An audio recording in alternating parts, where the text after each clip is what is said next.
Близкий родственник осужденного гражданского активиста Ураза Зербекова приговорен к 6,5 годам колонии. Таджикистан и Кыргызстан обсудили ход исполнения ранее достигнутых договоренностей. На саммите в Санкт-Петербурге президенты стран СНГ получили в подарок к Новому году перстни с символикой Содружества. Украина хочет до конца февраля провести мирный саммит.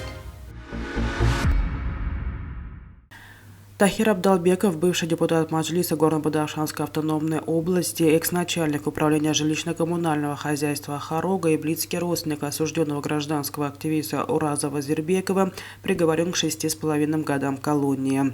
Приговор Хорогского городского суда был оглашен 22 декабря, но о нем стало известно только сегодня. На оглашение приговора присутствовали родные, но не было адвоката Абдалбекова, сообщил источник, который предпочел остаться неназванным. По его словам, Абдалбеков был признан виновным по 2 статьям Уголовного кодекса Таджикистана: организация экстремистского сообщества и производство, хранение, транспортировка либо сбыт товаров и продукции, выполнение работ или оказание услуг, не отвечающие требованиям безопасности. Тахир Абдалбеков был задержан в ноябре у себя дома и, по словам близких, подозревался в оказании материальной помощи участникам майской акции протеста в Хороге. Позже сообщалось, что экс-чиновник и депутат областного Маджлиса подозревается в сотрудничестве с Алимом Шерзамоновым и в организации поминок Маматбакира Маматбакирова. В населенном пункте Барбадук Лилекского района Баткенской области прошла встреча директора погранслужбы ГКНБ Кыргызской республики Уларбека Шаршеева с первым командующим погранвойск ГКНБ Таджикистана Раджабали Рахманали. Об этом сообщает пресс-центр погранслужбы Кыргызской республики. В ведомстве отметили, что участники встречи рассмотрели вопросы реализации ранее подписанных протоколов по стабилизации обстановки на кыргызско-таджикской границе, в том числе протокола номер 42.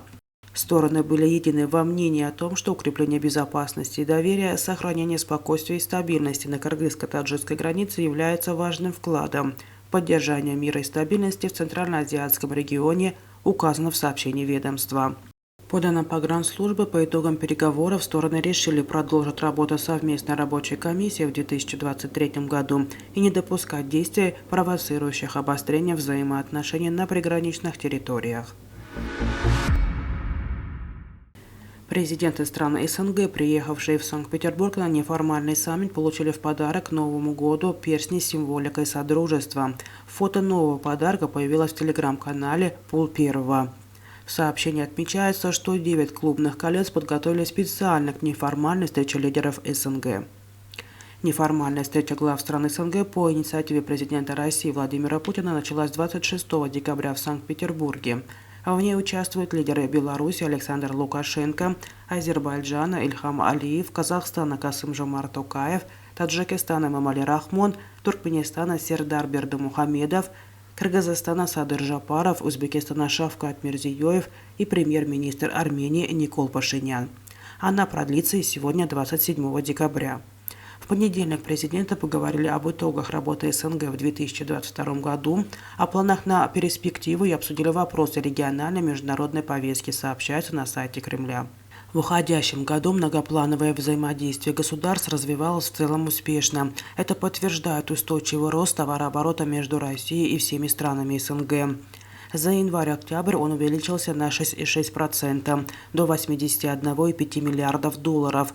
Есть основания рассчитывать, что по итогам текущего года он достигнет 100 миллиардов долларов, сказал Путин. При этом он отметил, что все это происходит на фоне непростой ситуации, вызванной волатильностью на глобальных рынках, неблагоприятной мировой экономической конъюнктурой, а также санкционным давлением со стороны некоторых стран. Еще одним ключевым направлением сотрудничества стран СНГ глава России назвал поддержание безопасности и стабильности в регионе.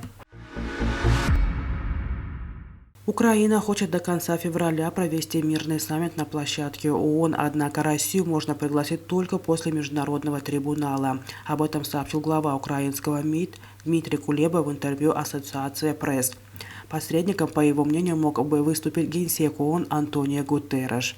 Каждая война заканчивается дипломатическим путем. Организация Объединенных Наций могла бы стать лучшей площадкой для проведения этого саммита, потому что речь не идет о том, чтобы оказать услугу какой-то стране, сказал Кулеба.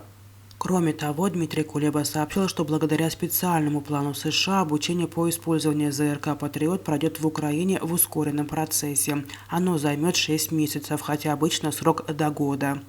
22 декабря газета Wall Street Journal со ссылкой на источники сообщила, что команда президента Зеленского разрабатывает план мирного урегулирования конфликта с Россией.